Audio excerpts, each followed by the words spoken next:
प्यारे विद्यार्थियों नमस्कार। स्वागत है आप सभी का आपके अपने YouTube चैनल पर। तो आज की क्लास में हम बात करने वाले हैं चतुर्थ श्रेणी परीक्षा के लिए राजस्थान जीके के मोस्ट इंपोर्टेंट प्रश्नों के ऊपर। तो जितने भी छात्र छात्राएं चतुर्थ श्रेणी यानी फोर्थ ग्रेड की तैयारी कर रहे हैं, आज की क्लास को आप सभी को एंड तक वॉच करना है। तो क्लास के साथ साथ में आपको आंसर बताते रहना है। तो बिना किसी देर के आज के महत्वपूर्ण प्रश्नों की क्लास को शुरू करते हैं। पहला प्रश्न आपसे पूछा गया है, राम स्नेही संप्रदाय की खेड़ापा शाखा के संस्थापक कौन थे? रामचरण जी, दरियाव जी, हरिराम दास जी या फिर रामदास जी? जल्दी से पहले प्रश्न का राइट आंसर बताइए। राम स्नेही संप्रदाय की खेड़ापा शाखा के संस्थापक इनमें से कौन थे, यही आपसे पूछा गया है। तो जल्दी से सभी विद्यार्थी पहले प्रश्न का राइट आंसर बताइए। तो बात करें पहले प्रश्न के राइट आंसर की, राम स्नेही संप्रदाय की जो खेड़ापा शाखा है उसके संस्थापक की बात करूं दोस्तों, इसके संस्थापक दोस्तों आपके रामदास जी है। चौथा ऑप्शन जिसने भी सही किया उन सभी का बिल्कुल करेक्ट आंसर हो जाएगा। रामचरण जी जो है वो राम स्नेही संप्रदाय की जो मुख्य शाखा है दोस्तों उसके संस्थापक है। दरियाव जी की बात करूं ये आपके रेण शाखा के संस्थापक है। हरि रामदास जी की बात करूं ये आपके सिंहतल शाखा के संस्थापक। ये सभी आपको ध्यान में रखने हैं, प्रश्न किसी से भी आ सकता है। तो इस प्रश्न का आंसर हो जाएगा चौथा, खेड़ापा शाखा, जो कि जोधपुर के अंदर स्थित है। चलिए बढ़ते हैं जल्दी से अगले प्रश्न की ओर। अगला पूछा गया, सूंठ की साड़ियां किस स्थान की प्रसिद्ध है? नाथद्वारा, सवाई माधोपुर, जयपुर या फिर कोटा? बिल्कुल दोस्तों सरल सरल प्रश्न इसमें नहीं है। ऐसे प्रश्न है दोस्तों जो आपने पहली बार पढ़े होंगे और ये प्रश्न एग्जाम में पूछे जा सकते हैं। सूंठ की साड़ियां किस स्थान की प्रसिद्ध है? इस क्लास में दोस्तों सरल भी प्रश्न मिलेंगे और कठिन भी प्रश्न आपको देखने को मिलेंगे, तो जिससे आपको अपनी तैयारी का अच्छा मालूम पड़ जाएगा कितनी आपकी तैयारी हो रही है। सूंठ की साड़ियां दोस्तों कौन से स्थान की प्रसिद्ध है? इंपॉर्टेंट प्रश्न तो एग्जाम में पूछा जा सकता है। तो बात करें इस प्रश्न के राइट आंसर की, सूंठ की साड़ी आपके सवाई माधोपुर की प्रसिद्ध है। दूसरा ऑप्शन इस प्रश्न का करेक्ट आंसर हो जाएगा। अगला प्रश्न देखिए। अगला पूछा गया, किस दुर्ग की शारदा तोप अपनी मारक क्षमता के लिए प्रसिद्ध है? शेरगढ़ दुर्ग, रणथंभौर दुर्ग, खंडार दुर्ग या फिर बाला दुर्ग? जल्दी से सभी इसका आंसर बताइए। शारदा तोप जो है दोस्तों कौन से दुर्ग में प्रसिद्ध है जो कि अपनी मारक क्षमता के लिए प्रसिद्ध है दोस्तों?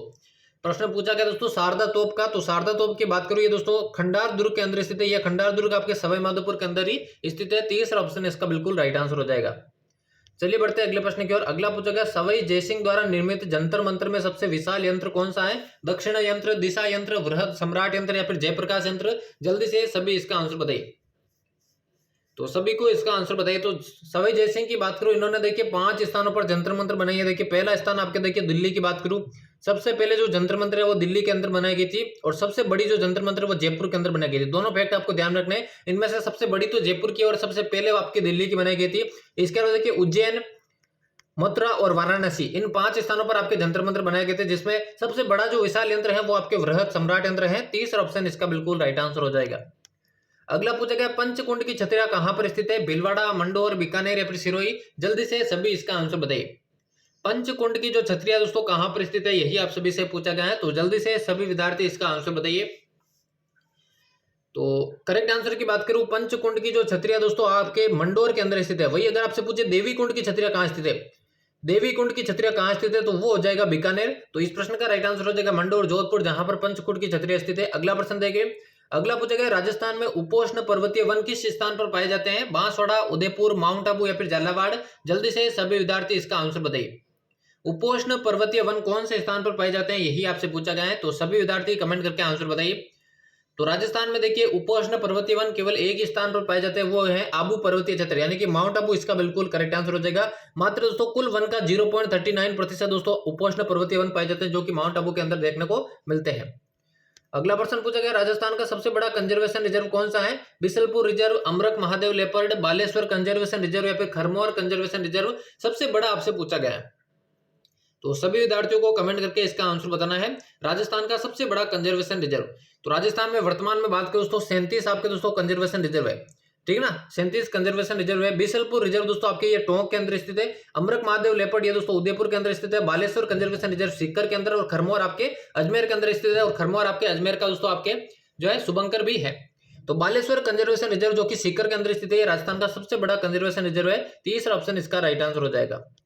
अगला पूछा गया, मूंगफली उत्पादन में राजस्थान का कौन सा स्थान है? पहला, दूसरा, तीसरा या फिर पांचवा? जल्दी से सभी विद्यार्थी इसका आंसर बताइए। मूंगफली के उत्पादन में तो राजस्थान का कौन सा स्थान है, यही आपसे पूछा गया है। तो सभी विद्यार्थी इसका राइट आंसर बताइए। देखिए मूंगफली की बात करूं, आपसे पूछा जा सकता है कि मूंगफली की कौन सी किस्म प्रचलित है, तो चंद्रा नाम की किस्म प्रचलित है। और बीकानेर दोस्तों मूंगफली उत्पादन में सबसे आगे है और इसके उत्पादन में राजस्थान का जो स्थान है वो देखिए कौन सा है, तो दूसरा स्थान है। दूसरा ऑप्शन इसका बिल्कुल करेक्ट आंसर हो जाएगा। अगला पूछेगा निम्न में से किस नदी का उद्गम राजस्थान से नहीं होता है? आलिया नदी, कालीसिंध नदी, मांगली नदी या फिर मेनाल नदी, कौन सी ऐसी नदी है इनमें से जिसका उद्गम राजस्थान से नहीं होता है? तो जल्दी से सभी विद्यार्थी इसका आंसर बताइए। राजस्थान से कौन सी नदी का उद्गम नहीं होता है, यही आपसे पूछा गया है। तो इनमें से करेक्ट आंसर की बात करें, कालीसिंध नदी का उद्गम दोस्तों राजस्थान से नहीं होता बल्कि मध्य प्रदेश होता है। तो दूसरा ऑप्शन इसका बिल्कुल यहाँ पर करेक्ट आंसर हो जाएगा। अगला प्रश्न देखिए, पूछा गया महिला बाग का जालरा कहां पर स्थित है? सिरोही, अजमेर, जोधपुर या फिर जैसलमेर? जल्दी से सभी विद्यार्थी इसका आंसर बताइए। महिला बाग का जो जालरा दोस्तों राजस्थान में कहां पर स्थित है, यही आपसे पूछा गया है। तो सभी विद्यार्थी कमेंट करके आंसर बताइए और क्लास के एंड में बताना यहां से कितने प्रश्न आपके करेक्ट होते हैं ताकि आपको अपनी तैयारी का अंदाजा लग सके। देखिए महिला बाग के जालरे की बात करूं, देखिए जोधपुर के अंदर एक शासक हुआ था विजय सिंह। उस विजय सिंह की एक रानी थी दोस्तों, वो थी गुलाब राय। उसने दोस्तों आपके महिला बाग के जालरा का निर्माण कराया और ये आपके जोधपुर के अंदर स्थित है। तीसरा ऑप्शन इसका बिल्कुल करेक्ट आंसर हो जाएगा। गुलाब राय दोस्तों जिसे जोधपुर की या राजस्थान, ये मारवाड़ की दोस्तों नूरजहां भी कहा जाता है या राजस्थान की नूरजहां भी कहा जाता है।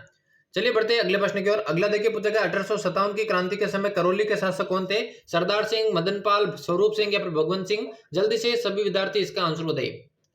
करौली के शासक दोस्तों 1857 की क्रांति के समय कौन थे, यही आपसे पूछा गया है। ये वही करौली का शासक था जिसने दोस्तों कोटा विद्रोह को दबाने के लिए दोस्तों आपके सैनिक सहायता भेजी थी।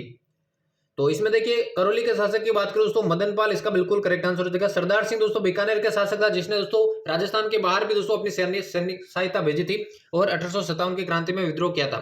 स्वरूप सिंह दोस्तों उदयपुर के और भगवंत सिंह धौलपुर के शासक थे, ये भी आपको ध्यान में रखना है। अगला देखिए, पूछेगा राजस्थान एकीकरण के द्वितीय चरण में कौन सी रियासत सम्मिलित नहीं हुई थी? किशनगढ़, शाहपुरा, प्रतापगढ़ या फिर उदयपुर? जल्दी से सभी विद्यार्थी इसका आंसर बताइए। राजस्थान एकीकरण का जो दूसरा चरण है जिसका निर्माण 25 मार्च 1948 को किया गया था, एनवी गाडगिल के द्वारा इसका उद्घाटन किया गया था। कोटा दुर्ग में इसका उद्घाटन किया था और कोटा को राजधानी भी बनाया गया था। इसमें देखिए उदयपुर रियासत सम्मिलित नहीं हुई थी क्योंकि उदयपुर आपके तीसरे चरण में शामिल हुई थी। किशनगढ़, शाहपुरा, प्रतापगढ़ के अलावा देखिए टोंक रियासत, इसके अलावा कोटा रियासत, बूंदी रियासत, झालावाड़ रियासत, इसके ठीक है ना, ये रियासतें आपके दोस्तों दूसरे चरण में शामिल हुई थी। तो उदयपुर जो है तीसरे चरण में शामिल हुई थी, यही इसका राइट आंसर हो जाएगा। अगला पूछा माधव सिंह और गोविंद सिंह किस आंदोलन से संबंधित है? शेखावाटी, अलवर, निमोचना या फिर बरड? जल्दी से सभी इसका आंसर बताइए। जो माधव सिंह और गोविंद सिंह है दोस्तों कौन से किसान आंदोलन से संबंधित है, यही आपसे पूछा गया है। काफी बार एग्जाम में पूछा गया प्रश्न है। तो ये दोनों ही आपके निमोचना किसान आंदोलन से संबंधित है जो कि दोस्तों आपके 14 मई 1925 को दोस्तों निमोचना हत्याकांड हुआ था, ये भी आपको ध्यान में रखना है। अगला देखिए, पूछा गया देश हितैषणी सभा की स्थापना कब की गई थी? 1881, 1877, 1907 या फिर 1887? जल्दी से इसका राइट आंसर बताइए। देश हितैषणी सभा की जो स्थापना दोस्तों कब की गई थी, यही आपसे पूछा गया है। तो सभी विद्यार्थी कमेंट करके इसका आंसर बताइए। तो देश हितैषणी सभा की स्थापना 1877 में हुई थी दोस्तों उदयपुर के अंदर। उदयपुर के अंदर आपके देश हितैषणी सभा की स्थापना हुई थी सज्जन सिंह के द्वारा, जबकि 1907 में आपके सर्व हितकारिणी सभा की स्थापना चूरू के अंदर दोस्तों स्वामी गोपाल दास के द्वारा की गई थी। चलिए बढ़ते हैं अगले प्रश्न की ओर। अगला पूछा गया भरतपुर के जाट राज्य का संस्थापक कौन था? बदन सिंह, राजाराम जाट, चूड़ामन जाट या फिर सूरजमल? जल्दी से सभी इसका आंसर बताइए। और चतुर्थ श्रेणी के लिए दोस्तों डेली क्लासेस चैनल पर लगाई जा रही हैं, तो चैनल को जरूर से सब्सक्राइब कर देना आपको। तो भरतपुर के जाट राज्य का जो संस्थापक था वो आपके चूड़ामन जाट था। तीसरा ऑप्शन इसका बिल्कुल करेक्ट आंसर हो जाएगा। अगला देखिए, अगला पूछा गया चौथ माता किस जाति की कुलदेवी है? सांसी, कंजर, सहरिया या फिर डामोर? जल्दी से सभी विद्यार्थी इसका आंसर बताइए। जो चौथ माता है कौन से राजवंश की या कौन सी जाति की कुलदेवी है, यही आपसे पूछा गया है। तो चौथ माता का जो मेला दोस्तों वो आपके सवाई माधोपुर के अंदर लगता है, चौथ का बरवाड़ा में, और ये दोस्तों आपके कंजर जाति की कुलदेवी है, जबकि इसकी दोस्तों आराध्य देवी आपके कोड़िया माता है। आराध्य देवी आपकी इसकी जो है कोड़िया माता है। तो चलिए बढ़ते जल्दी से अगले प्रश्न की ओर। अगला पूछा गया जुगनी और निबोरी आभूषण कहां पर पहने जाते हैं? कान में, कमर में, पैर में या फिर गले में? जल्दी से सभी इसका आंसर बताइए। जुगनी और निबोरी जो आभूषण है उसको कहां पर पहने जाते हैं, यही आपसे पूछा गया है। तो सभी विद्यार्थी कमेंट करके इसका आंसर बताइए। बहुत ही इंपॉर्टेंट प्रश्न। तो जुगनी और निबोरी आभूषण दोनों दोस्तों आपके गले के अंदर पहने जाते हैं। चौथा ऑप्शन इसका बिल्कुल राइट आंसर हो जाएगा। अगला प्रश्न देखिए, पूछा गया 2011 की जनगणना के अनुसार एसटी का न्यूनतम लिंगानुपात वाला जिला है? डूंगरपुर, धौलपुर, सवाई माधोपुर या फिर नागौर? जल्दी से सभी इसका आंसर बताइए। 2011 की जनगणना के अनुसार एसटी यानी कि अनुसूचित जनजाति का जो सबसे कम लिंगानुपात है वो कौन से जिले में है? तो सबसे कम एसटी का जो लिंगानुपात है वो धौलपुर जिले में है। और देखिए आपके जो रीट के अंदर पिछली बार जो पेपर हुआ था उसमें देखिए धौलपुर जगह करौली ऑप्शन में था, धौलपुर ऑप्शन में नहीं था। तो आपको ध्यान में रखना है धौलपुर के बाद करौली का नंबर आता है, पहले स्थान पर धौलपुर और दूसरे स्थान पर करौली। तो करौली भी करेक्ट होगा और धौलपुर ऑप्शन नहीं है, दोनों आपको टॉप 2 के ध्यान में रखने। वैसे सबसे कम लिंगानुपात एसटी का आपके धौलपुर जिले के अंदर है, जबकि सबसे ज्यादा आपके डूंगरपुर के अंदर है, ये भी आपको ध्यान में रखना है। इस बार ये पूछा जा सकता है। अगला पूछा गया निम्न में से कौन से चित्रकार देवगढ़ शैली से संबंधित है?